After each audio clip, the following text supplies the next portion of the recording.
Bonjour à tous et bienvenue à cette nouvelle édition de la revue de la presse camerounaise. Le périple de ce matin, nous le démarrons avec Cameroun Tribune qui parle des candidatures à la présidentielle. Les dossiers passent désormais à la loupe. Réuni en sa deuxième session de plein droit, le Conseil électoral examine depuis hier les 83 dossiers déposés à Elections Cameroun. Dans les jours qui viennent, l'instance va communiquer la liste des candidats ayant rempli les conditions exigées par la loi. Les pages spéciales de Cameroun Tribune ce matin à cet effet sont les 5 à 8. Nous poursuivons avec le quotidien Vers Émergence qui parle également de la présidentielle de 2025 et les CAM entament l'examen des 82 candidatures enregistrées. C'est l'information qui fait la grande une. En petite une, on parle des lions indomptables. Un broglio autour d'une fausse démission de Marc Brice est à retrouver en page 11. Cameroun toujours en petite une pour un consensus citoyen et générationnel au service de la République. Mine d'or de Cambélé, le site désormais réservé aux artisans riverains et puis forêt et faune, l'écosystème du Cameroun évalué à plus de 37 000 milliards. Nous continuons avec Mutation qui s'interroge à sa grande une au sujet de la vraie fausse démission. Marc Brice, qui es-tu? L'entraîneur sélectionneur des Lions indomptables de nouveau au cœur d'une controverse dont on aurait pu se passer. C'est l'information à retrouver à la page 11 du journal. Le quotidien bleu d'Aman Mana le jour en parle également lorsqu'il titre Lions indomptables, Marc Brice, je suis toujours l'entraîneur du Cameroun. Le technicien belge a réagi à travers une vidéo par rapport aux informations ayant circulé faisant état de sa démission. C'était à la suite d'un communiqué du ministre des Sports. Élection présidentielle également en petite une et les CAM entament l'analyse des 82 dossiers. Nous poursuivons ce matin avec le quotidien Le Citoyen qui s'interroge également au sujet de la prétendue démission de Marc Brice qui dit la vérité. Là est toute l'interrogation. Alors que le sélectionneur Marc Brice avait prétendument annoncé sa démission par voie de correspondance adressée au ministère des Sports, le technicien belge a réagi mercredi envoyant un communiqué au MINSEP à travers lequel il dément sa mise en retrait en mettant cette confusion sur le dos d'un piratage de messagerie. C'est l'information à retrouver ce matin à la page 5.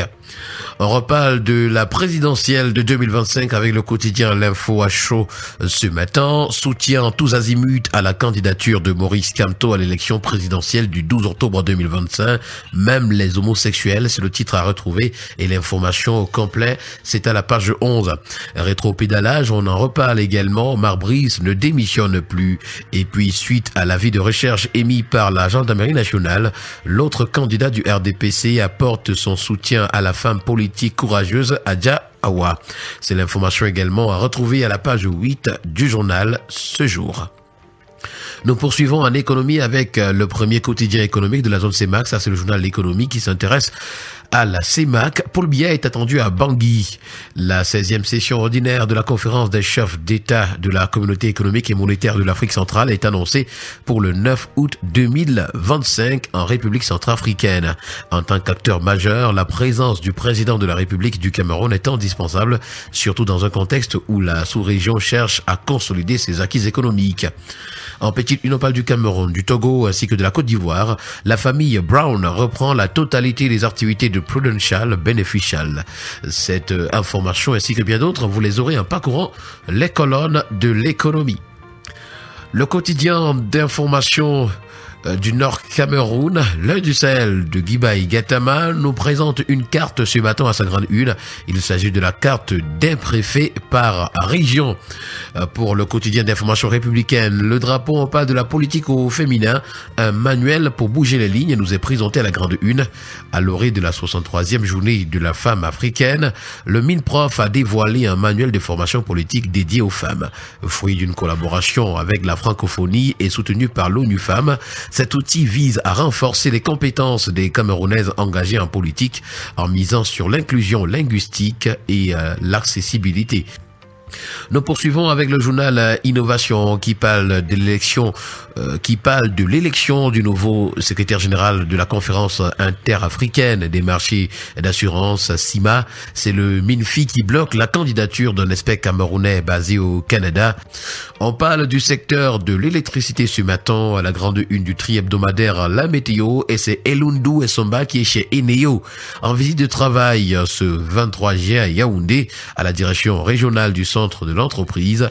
Le ministre de l'eau et de l'énergie a rappelé au directeur général Amin Oman Loudi les attentes du gouvernement en matière de performance, de transparence et de services publics. Nous poursuivons le périple de ce matin avec le quotidien Info Plus Santé qui parle de vacances sans sida en 2025. C'est l'opération Zéro Infection qui est à retrouver à la grande une pour le détective avec lequel nous terminons cette revue de la presse ce matin. On parle du nord-ouest et du sud-ouest. C'est le temps de la reconstruction qui est arrivé. 120 écoles entièrement rénovées et ouvertes à date. 60 centres de santé réhabilités et remis en service. CDC, PAMOL, UNVDA, les trois grandes agro-industries renouent avec la production, plusieurs chantiers routiers en cours d'achèvement. Les réalisations majeures du plan présidentiel de reconstruction des régions du Nord-Ouest et du Sud-Ouest mises en œuvre depuis 2020 redonnent espoir aux populations. En intégralité ce matin, la sortie du ministre Paul Tasson, président du comité de pilotage du PPRD sur Canal 2 International, s'est à retrouver ce matin des pages 3 à 10.